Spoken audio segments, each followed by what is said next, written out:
Welcome back to my channel. இப்போ நிறைய ஸ்டூடெண்ட்ஸுக்கும் பேரண்ட்ஸ்க்கும் காலேஜை வந்து எப்படி சூஸ் பண்ணணும் சார், வந்து நான் நல்ல மார்க் எடுத்துருக்கோம், பட் வந்து நிறைய காலேஜஸ் இருக்கு தமிழ்நாட்டில், வந்து 450 காலேஜுக்கு மேலே இருக்கு. டாப் காலேஜ்னு சொல்லி எல்லா யூடியூபர்ஸ் வந்து நிறைய சொல்லிட்டு இருக்காங்க. டாப் 50 டாப் 100 சொல்லி நிறைய காலேஜஸ் இருக்கு. சார் நான் காலேஜை நான் எப்படி தேர்ந்தெடுக்கணும் சொல்லி நிறைய கன்ஃபியூஷன்ஸு. எப்போவுமே வந்து இப்போ ஒரு தமிழ் ட்ரெடிஷனில் வந்து நம்ம ஒரு கல்யாணம் பண்ணுறோம்னா பொதுவாக என்ன சொல்லுவோம், 10 பொருத்தம் இருந்தா வந்து கல்யாணம் பண்ணுவாங்க. 10 பொருத்தம் பார்க்கணும்னு சொல்லுவாங்க.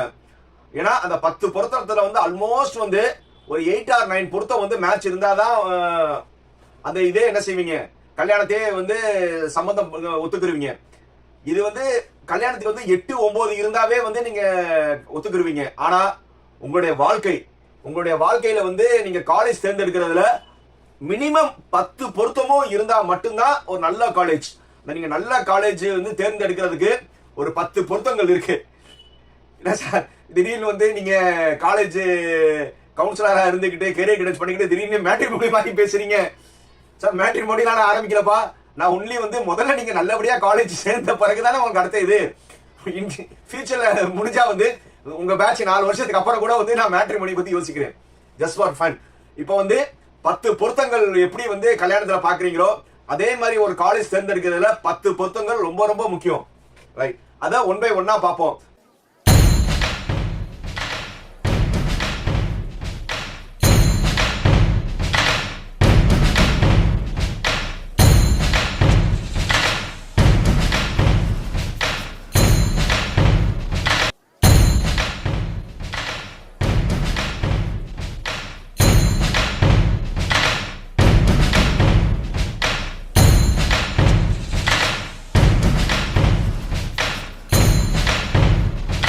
முதல்ல காலேஜ் இன்ஃப்ராஸ்ட்ரக்சர் நல்லா தெரிஞ்சுக்கோங்க.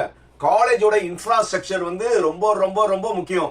சார் இன்ஃப்ராஸ்ட்ரக்சர்னா என்னன்னு, சார் சூப்பரா பில்டிங் இருக்கு, புது பில்டிங்கா இருக்கு, அது இன்ஃப்ராஸ்ட்ரக்சர் கிடையாது. இன்ஃப்ராஸ்ட்ரக்சர்னா எல்லாமே இருக்கணும். காலேஜ்ல வந்து எல்லா ஃபெசிலிட்டிஸ், கிளாஸ் ரூம்ஸ், லேப்ஸ் எல்லாமே வந்து பக்காவா இருக்கணும். சும்மா வந்து 4 டேபிள் ஷார்டேஜ் ஆகும், லேப் வந்து பழைய அப்படிலாம் இருக்கக்கூடாது. இன்ஃப்ராஸ்ட்ரக்சர்னா வந்து ரொம்ப வந்து பக்காவா இருக்கணும். ஃபர்ஸ்ட் பொறுத்த வந்து நீங்க பாக்குறது காலேஜோட இன்ஃப்ராஸ்ட்ரக்சர். ரெண்டாவது வந்து அகாடமிக் அக்ரிடேஷன் சொல்றாங்கல்ல, என்னன்னா NBA, NAC, NIRF, இதுல வந்து மேக்சிமம் வந்து எவ்வளவுக்கு எவ்வளவு வந்து ரேங்கிங் வாங்கியிருக்காங்களோ அந்த காலேஜ் ப்ரிஃபர் பண்ணுங்க. ஏன்னா நம்ம ஒரு காலேஜ் வந்து நல்ல காலேஜ், சுமாரான காலேஜ், மோசமான காலேஜ்னு நம்ம இன்ஃப்ளூயன்ஸ் பண்றதோட இந்த NBA, NAC, NIRFக்கு வந்து ஒரு கமிட்டி இருக்கு. அவங்க ஒரு பெரிய எக்ஸ்பர்ட் கமிட்டி.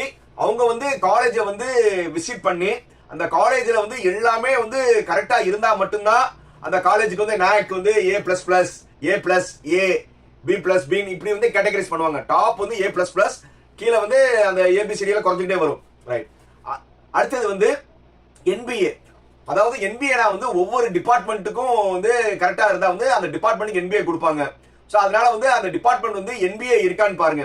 ஸோ NBA இருக்கான்னு முதல்ல அந்த இதையும் பார்க்கணும். அடுத்தது இன்னும் ஒரு இன்டர்நேஷனல்ல வந்து ஒரு இது ரேங்கிங் பார்த்தீங்கன்னா NIRF ரேங்க்லயும் அந்த காலேஜ் வந்து அச்சீவ் பண்ணிருக்கான்னு பாருங்க. இது எல்லாமே வந்து நம்ம ஜட்ஜ் பண்றதோட ஒரு எக்ஸ்பர்ட் கமிட்டி ஜட்ஜ் பண்ணி சர்டிபிகேஷன் கொடுத்தது.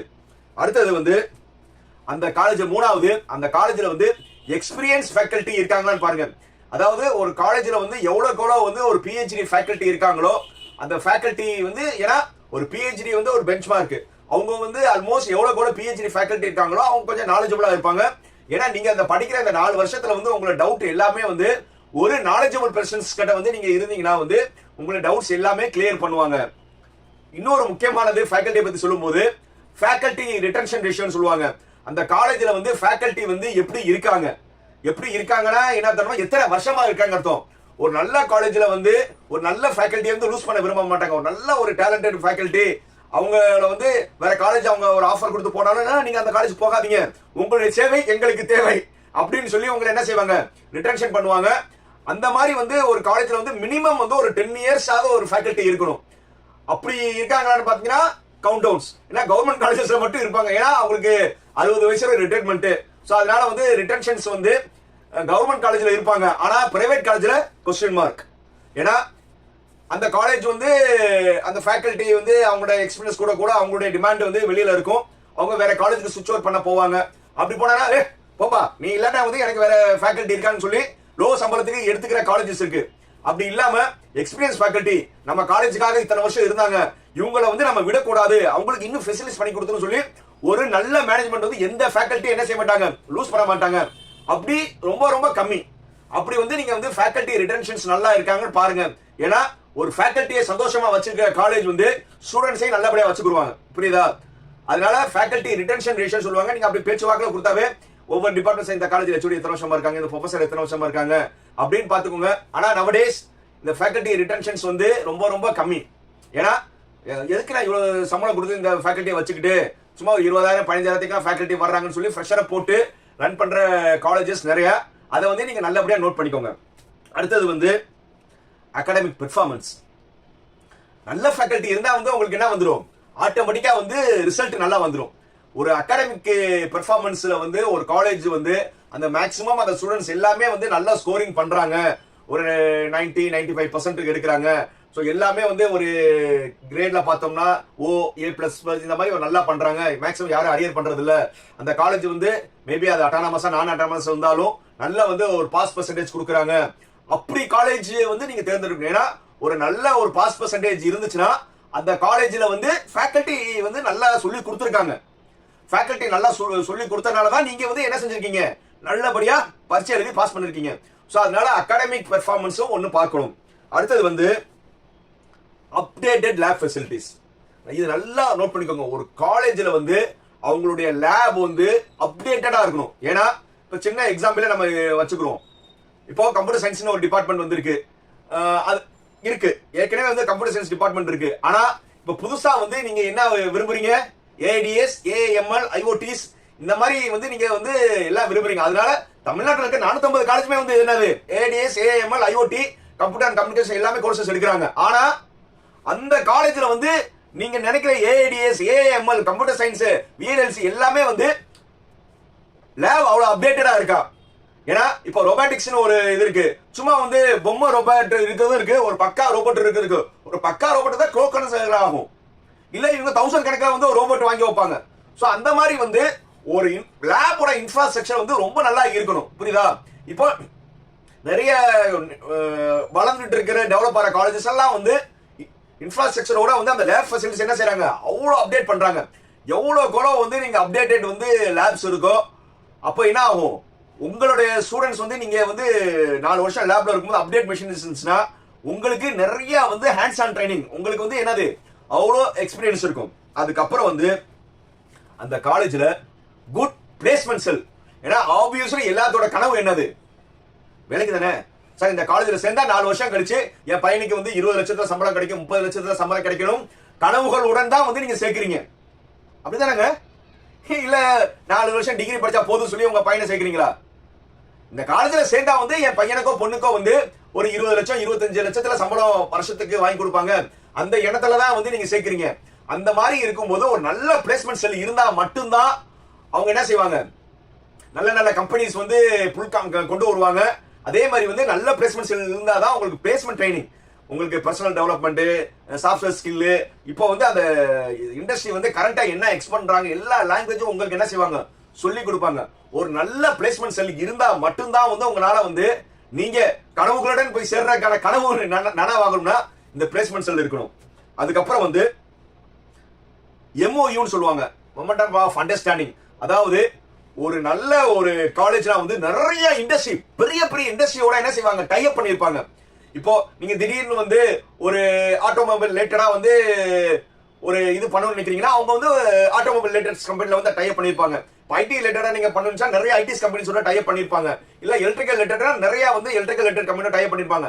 எவ்வளவு கூட வந்து அங்க MOU போட்டிருக்காங்கன்னா, MOUனா என்னன்னா மொமெண்டம் ஆஃப் அண்டர்ஸ்டாண்டிங். இந்த ஸ்டூடெண்ட்டை வந்து நான் உங்க இண்டஸ்ட்ரிக்கு அனுப்புறேன், அதே மாதிரி வந்து உங்க இண்டஸ்ட்ரியில இருக்கிறவங்க எங்க காலேஜ்ல வந்து நீங்க நாலேஜ் பண்ணிக்கலாம், நம்ம கூட ஒரு அண்டர்ஸ்டாண்டிங் பண்ணி நிறைய நீங்க MOU போட்டிருந்தா மட்டும்தான் நிறைய அந்த கம்பெனிஸ்ல வந்து நீங்க நிறைய இன்டராக்ட் பண்ண முடியும். நீங்க டைரக்டா வந்து அந்த கம்பெனில போய் டவுட்ஸ் கிளியர் பண்ண முடியும். மேபி அந்த கம்பெனிஸ்ல வந்து உங்களுக்கு பிளேஸ்மெண்ட்ஸ்க்கான வாய்ப்புகளும் இருக்கு. அதுக்கப்புறம் எக்ஸ்ட்ரா கரிக்குலர் ஆக்டிவிட்டிஸ். இப்போ எல்லாருமே வந்து வேலைக்கு சேர்ற காலேஜ்ல சேர்ந்து 4 வருஷம் டிகிரி படிக்கிறது மட்டும் படிப்பு கிடையாது.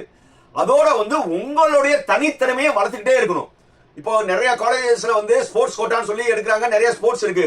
அது என்ட்ரி லெவல் தான். அதுக்கப்புறம் வந்து அந்த பையனை வந்து எந்த ஸ்போர்ட்ஸுக்கும் எந்த ஈவெண்ட்டுக்கும் எந்த ஜோனல் டிஸ்ட்ரிக்ட் லெவலில் அனுப்புறது இல்ல படிக்கணும், செமஸ்டர் எக்ஸாம் வந்துருச்சு நீங்க படிக்கணும் சொல்லி அந்த மாதிரி தான் 95% காலேஜ் பண்ணிட்டு இருக்காங்க. ஆனா ஒரு எக்ஸ்ட்ரா கரிக்குலர் வந்து நாட் ஓன்லி ஸ்போர்ட்ஸ் இருக்கு, போக சாஃப்ட் ஸ்கில்ஸ் இருக்கு, அது போக வந்து நிறைய வேல்யூ ஆடட் கோர்ஸ் சொல்லி கொடுக்கணும். அது போக வந்து அந்த காலேஜில் வந்து நிறைய கிளப்ஸ் இருக்கணும். கிளப்னா வந்து உமன்ஸ் எம்பவர்மெண்ட் செல் தனியா இருக்கும், என்டர்பிரினர்ஷிப் டெவலப்மெண்ட் செல் சொல்லி இருக்கும். இந்த மாதிரி வந்து ஒவ்வொரு ஆக்டிவிட்டிஸ்க்கும் நிறைய செல்ஸ் இருக்கணும். அந்த மாதிரி வந்து இருந்தாதான் நீங்க ஏட்டு சொரக்காய் கைக்கு உதவாதான்னு சொல்லுவாங்க. வெறும் நீங்க படிச்சுட்டு மட்டும் போனா இருக்காது. உங்களுடைய தனித்திறமை வளர்க்கறதுக்கான எக்ஸ்ட்ரா கரிக்குலர்ஸ்க்கும் வந்து அவங்க இம்பார்ட்டன்ஸ் கொடுக்குறாங்களா, அதையும் நீங்க நோட் பண்ணணும். அடுத்தது 9வது குட் அலுமினி பேக்கப். ஒரு காலேஜ்ல வந்து நல்ல அலுமினி பேக்கப், அதாவது மினிமம் வந்து ஒரு 10 to 15 இயர்ஸ் காலேஜ் தாண்டி இருந்தாங்கன்னா அவங்ககிட்ட வந்து ஒரு 15 வருஷோட எல்லா டிபார்ட்மெண்ட் அலுமினிஸ் வந்து ஒரு 10 to 15 இயர்ஸ் இருந்தாங்கன்னா அவங்க வந்து நல்ல எக்ஸ்பீரியன்ஸ்ல இருப்பாங்க. அந்த மாதிரி ஸ்ட்ராங் அலுமினி பேஸ் இருக்கணும். ஸ்ட்ராங் அலுமினி பேஸ் இருந்தா மட்டும்தான் என்ன செய்ய முடியும். ஏன்னா கண்டிப்பா வந்து அந்த அலுமினி வந்து நான் படிச்ச காலேஜ்பா, நம்ம படிச்ச பையனை வந்து நான் வந்து என் கம்பெனிக்கு வந்து ஹெச்ஆர் மூலியமா வந்து என் கம்பெனிக்கு எடுத்துக்கிடுவேன்னு சொல்லி அவங்க இன்ஃபுளுன்ஸ் பண்ணுவாங்க, நிறைய டெவலப்மெண்ட் பண்ணுவாங்க. நிறைய பொசிஷன்ல ஆன அலுமினிஸ் வந்து நிறைய காலேஜ்ல வந்து ஸ்டூடெண்டோட ஃபீஸ் கட்டுறாங்க. அது நல்லா தெரிஞ்சுக்கோங்க. நிறைய பெரிய பெரிய காலேஜஸ்ல ஸ்ட்ராங் அலுமினி இருந்தா அவங்க ஃபாரின்ல பெரிய பொசிஷன்ல இருப்பாங்க. படிக்கிற ஸ்டூடெண்ட்ஸ்க்கு வந்து அவங்க ரெஸ்பான்சிபிலிட்டி எடுத்துக்கிறாங்க. சார் என் டிபார்ட்மெண்ட் பையனா ஒரு 5 பேருக்கு நான் ஃபீஸ் கட்டுறேன் சார், அப்படி நிறைய அலுமினிஸ் இருக்காங்க. அந்த மாதிரி ஸ்ட்ராங் அலுமினி இருந்தா ரொம்ப நல்லது. கடைசியா வந்து ஃபீஸ். ஏன் நான் ஃபீஸ் கடைசியா சொன்னேன்னா கண்டிப்பா வந்து அஃபோர்டபிள் ஃபீஸ் இருக்கணும். ஏன்னா பெரிய பெரிய காலேஜஸ்ல வந்து ஃபீஸ் வந்து இவ்வளவு இன்ஃப்ராஸ்ட்ரக்சர் எல்லாமே இருந்தால் ஃபீஸ் வந்து ஹையா தான் இருக்கும்.